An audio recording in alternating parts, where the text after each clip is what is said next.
When you need a mortgage, don't stress at all. Just tune right in and give these guys. Good morning, YouTube. Today is February 28th, a Friday. I think that makes it the last day of February. I'm not sure, though. What's going on, fellas?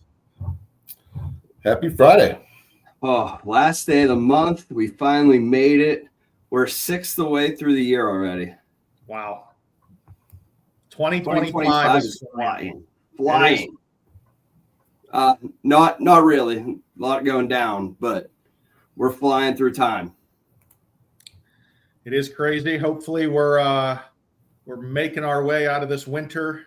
Warmer weather, lower interest rates, more listings. It's going to be a great spring market for the real estate industry, I would say. I'm hopeful that it's at least going to stay even keel with last year, if not get a little bit better for everybody. So keep on grinding through. Everybody's out there fighting, so the fighters will win. Yeah, I mean, Anth, I think this interest rate roller coaster continues of the high sixes to the low sixes, though I don't think, are we going to get to anything lower than the low sixes? I mean, I think it's going to settle, man. You know, if it does come down even more, it's going to settle, but low sixes, high fives. That's been my prediction for the past couple months, man. That's what we've been talking about. So, homes are affordable. You have more homes on the market.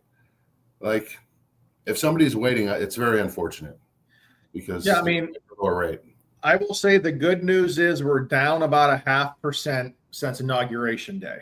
So stock market has stunk.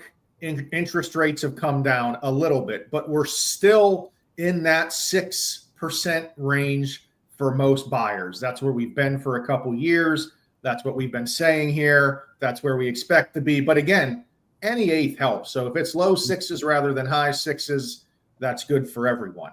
And where that also comes into play is down payments. And that's where we're going to talk about our mortgage hack for this week is in the Pittsburgh area and frankly across the country, with all these millennials buying homes, where do they reach to for funds? Most of the time, still parents. A lot of times we have parents wanting to buy homes for their children. And then that's looking at investment properties. You're putting 20% down. It's like, then you got parents. I don't want to put 20% down. Is there any other way to do this? Well, I think we all know on screen, guys, there is another way. And what's it called? It's called a non-occupying co-borrower.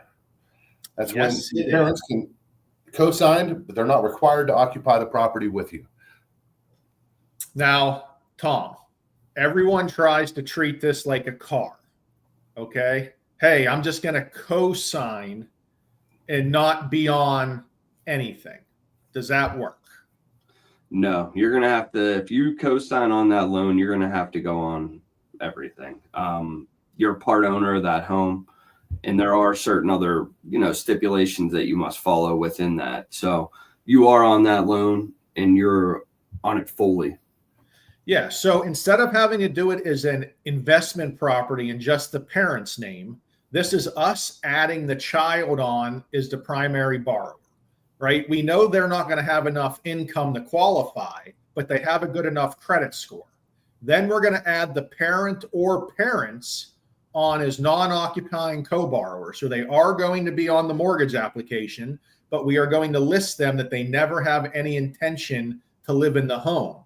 Doing it this way, you can put as low as 5% down because it's a primary residence, not an investment property. So you can go 5% down instead of 20% down for the parents when they're not going to be living in the house. Most parents don't mind doing it this way because they're already giving the funds to purchase the house. This just gives them a little bit more security as well going on that property. Yeah, for sure. Some parents like to even check up on their kids, make sure they make that payment if they're going on the loan. So it works out for them as well because they're just making sure everything's in line and trying to set their kid up for the future. I think that's what happens in most regards with us for these. But I think it's important to note that you mentioned 5% down is the minimum, not the 3% down. Because some people, they're still trying to qualify and get in, and they want to do the minimum down 3% product for a first-time home buyer. But if you do have that non-occupant co-borrower, it is going to have to be 5% minimum.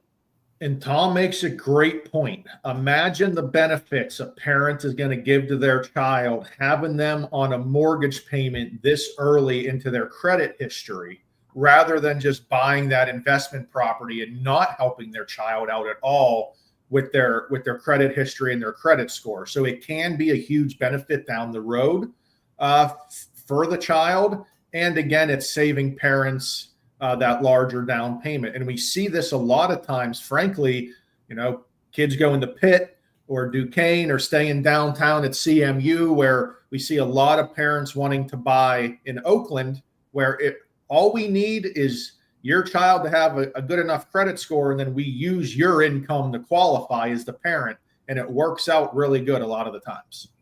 No, that's a great way. I have seen that, people starting their investor portfolio with a non-occupant co-borrower with their kid, giving them that great place to live for 4 years, and then just moving on from there. You can hand it down to the kid to start their own business or however you want to do it. I think it's a great way to generate wealth for your future, for everybody involved in the family. And Anthony, let's talk about affordability. Investment interest rate to primary residence interest rate. Probably a little bit better if you're going primary, huh? Yeah, if you're going primary, it's probably at least 1% to 1.5% lower on interest rate, and it's going to overall be better, more affordable for the buyer or the child that's buying the home with the parents.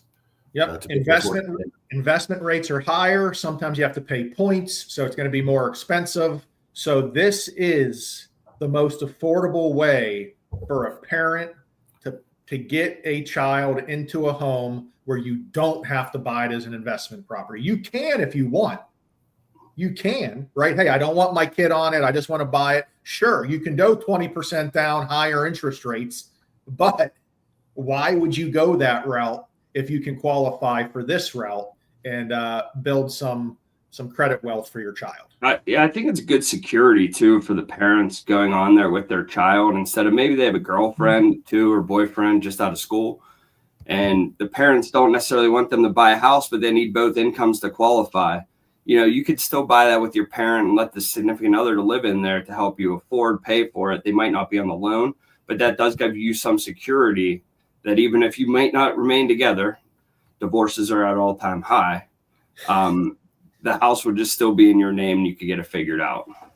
Yeah. And like any other loan, down the road, if things change, interest rates change, the child gets older, maybe we're trying to refinance now, get the parents off, that can always happen down the road with a refinance to restructure that mortgage at that time.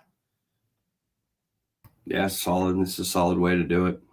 Yes. So if realtors, parents out there, if you are looking at a scenario, even if it's not necessarily a parent to a child, if it's a sibling, and maybe your sibling is trying to buy a home and you want to try to help your brother and sister or whatever it may be, as long as it's a family member, you can go on as a non-occupying co-borrower and help out the situation. So give us a call. It's a great hack. It's probably the least known mortgage program out there that you're allowed to have a non-occupying co-borrower.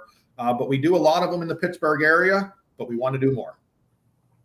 Yeah, good stuff. Anything planned this weekend, boys? I got nothing. Got nothing either. How about you? Got a diaper party. Woo-wee. Oh, I got another one.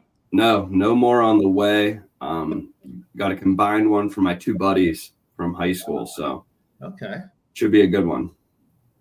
Well, enjoy those diapers. I'm sure you have a few extra laying around your house. I do. TJ's in 5s already, so I got a couple 3s and 2s laying around. That's gold. That's money. Put them on Amazon. No doubt. All right, fellas, have a great weekend. If anyone needs anything, give us a shout. Later. See ya. Tom, Ryan, and Anthony